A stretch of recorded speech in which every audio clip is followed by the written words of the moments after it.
All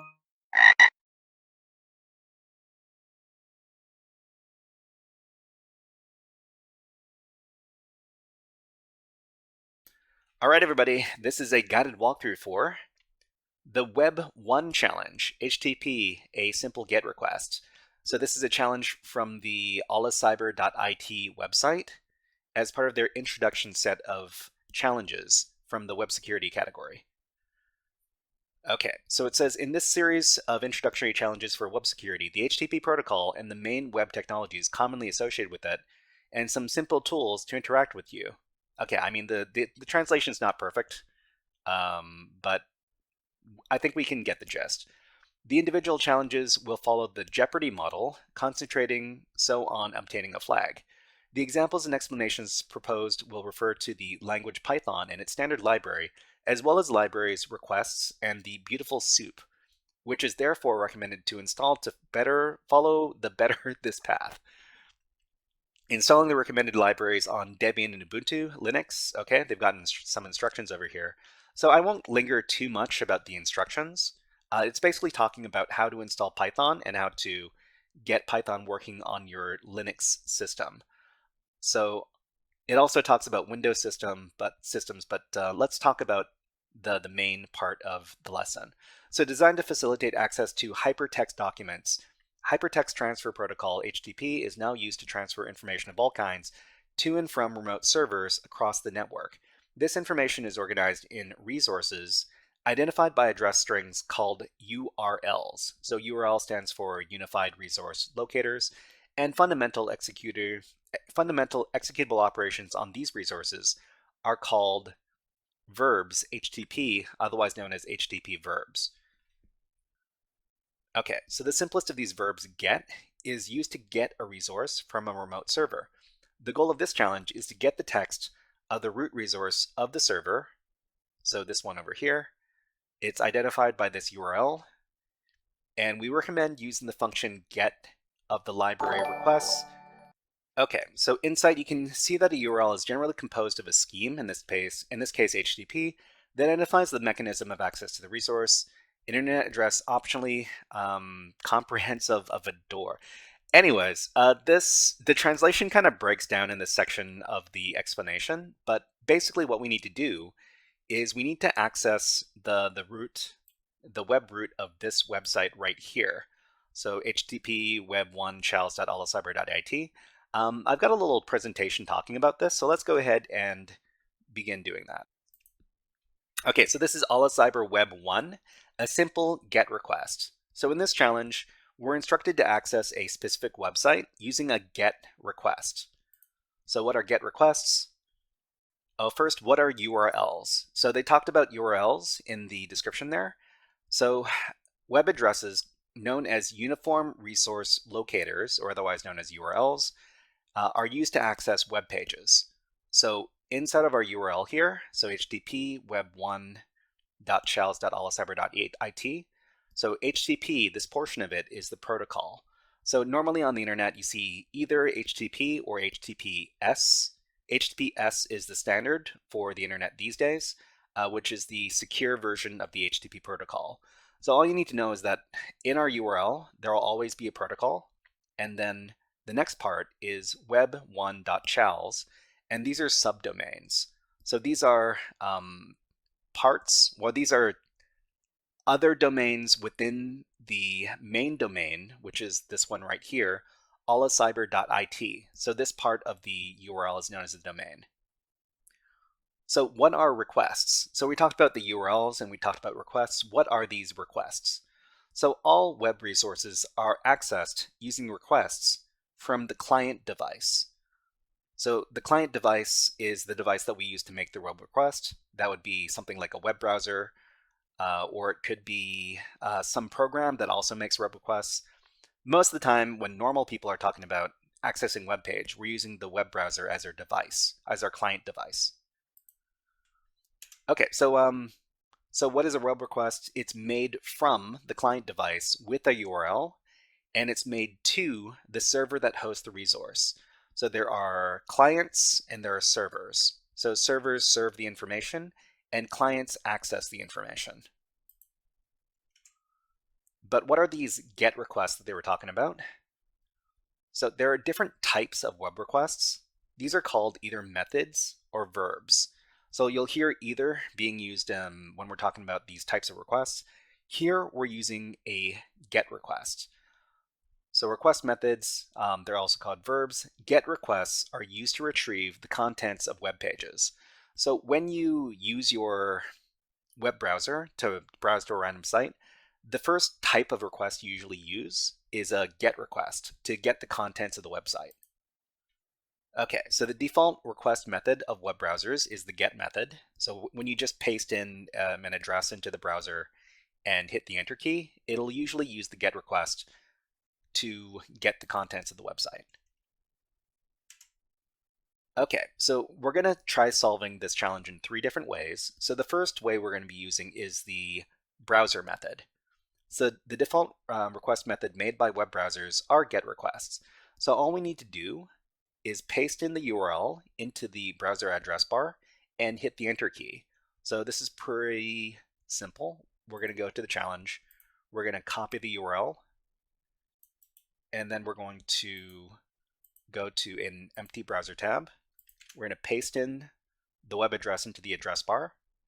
So to paste it in, it would be right click and then P for paste, or just select paste, and then hit the enter key, and we get the flag. So the flag for this challenge is flag getting along. What you would do is you would copy the flag. So copy the flag. The flag is basically the goal of the challenge. The goal of the challenge is to get the flag, copy it, and then go back to the challenge and submit it in the flag submission field. Of course, we've already finished this challenge before, so there's no flag submission field for us. But if you haven't solved it, there would be a space for you to paste in the flag and then click on a submit button. Okay, so that was the first method using the web browser. So the second method is using the curl program. So the method we're going to do for the second one is curl.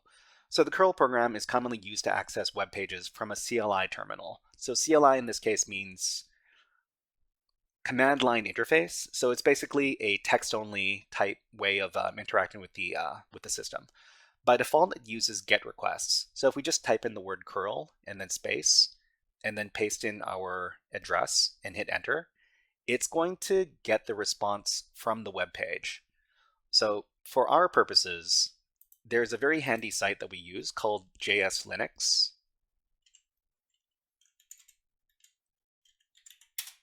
And JS Linux is a web accessible Linux machine that we can use. And anybody has access to it. You just need to be able to access the website. It's over here. And the specific type of JS Linux we're going to be using is our Fedora 33 Linux console. So we're just going to click on this link here. And the nice thing about these Linux virtual machines is that they have access to the web. Their access to the web is not very fast, of course, but you can use them to access the internet, which is what we're going to be doing. Okay, so I'm just going to make this a little bit bigger. So inside the terminal here, we can type in any of our standard Linux commands. In this case, we're going to use curl, and then we're going to copy the URL from the challenge. So where is it? Here. Okay, so I'll just grab that and then copy. Then we're going to go back to our JS Linux terminal. So we typed in curl, then space, and now we paste in the web address, and then we hit enter. So here, when we give the command, we also get the flag. So because the flag is the contents of the web page. So we see here, we could copy this, we could submit this. Curl is a very, very commonly used program when people want to test the responses of web pages. Okay, so the last thing we're going to do is we're going to be using a Python script to solve the challenge. So let's go back.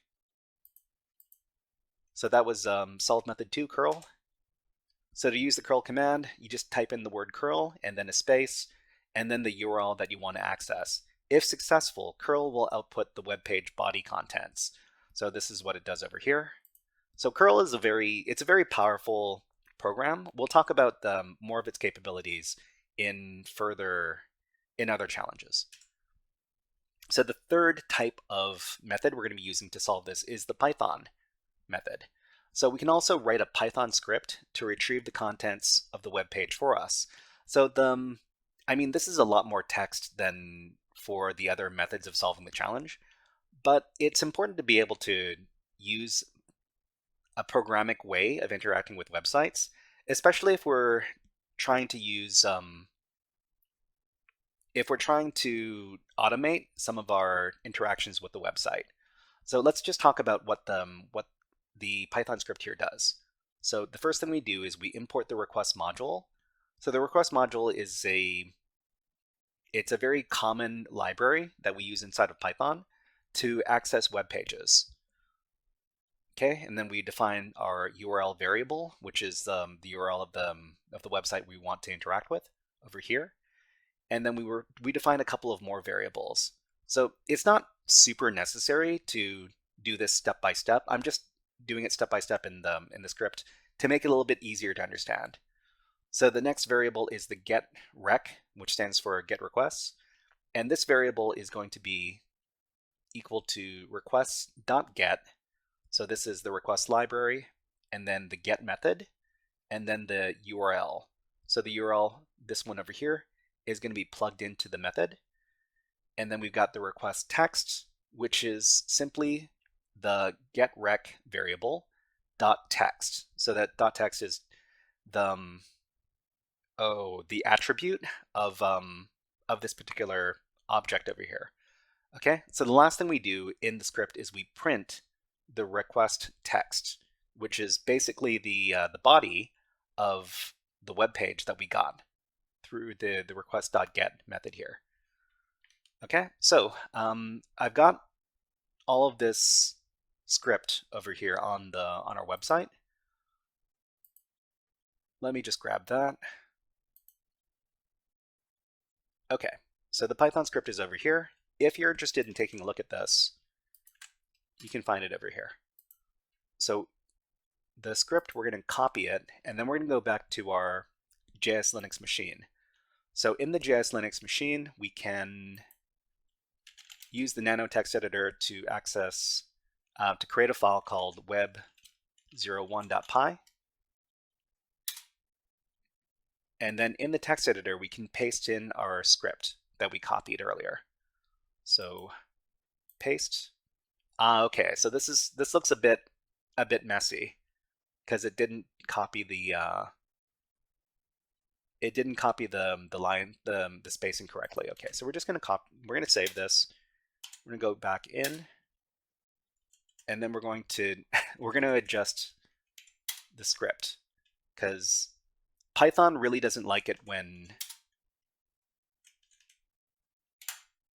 the spacing is incorrect. Okay, so it also seems like the terminal is a bit messed up too. We're just going to save this. We're going to go back in. And now this looks okay. So import requests, URL variable here, and then we got our get rec variable, our request text variable, and our print statement. Okay, we're just going to save this. And then we're going to run the script. We can run any Python script by using the Python command and then space, and then the name of the script. So web01.py. When we run that, it should get us the contents of the web page. So the other thing about the JS Linux machines is that they're pretty slow, but it's fine because this is a free resource that we're using here. So we get the flag. So we got the flag in 3 different ways. We used the web browser, we used the curl command, and we used a Python script. So let's go back.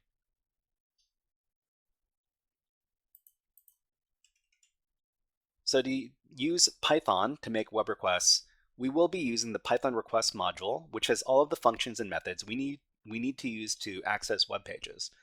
So I think that's it. After the script is written, we can execute it to retrieve the body of the web page. All right, so everybody, that was a guided walkthrough for the Web 1 HTTP a simple GET request challenge from the olicyber.it website. If you enjoyed this guided walkthrough, please click on the like and subscribe buttons on the video and leave a comment underneath the video. But until next time, HackerFrogs out.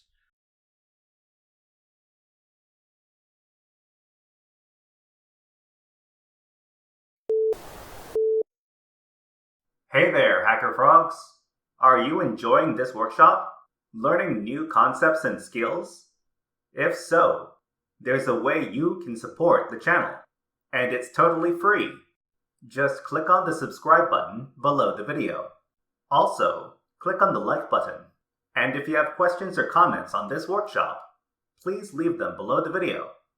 Thanks for listening. And now, back to our scheduled programming.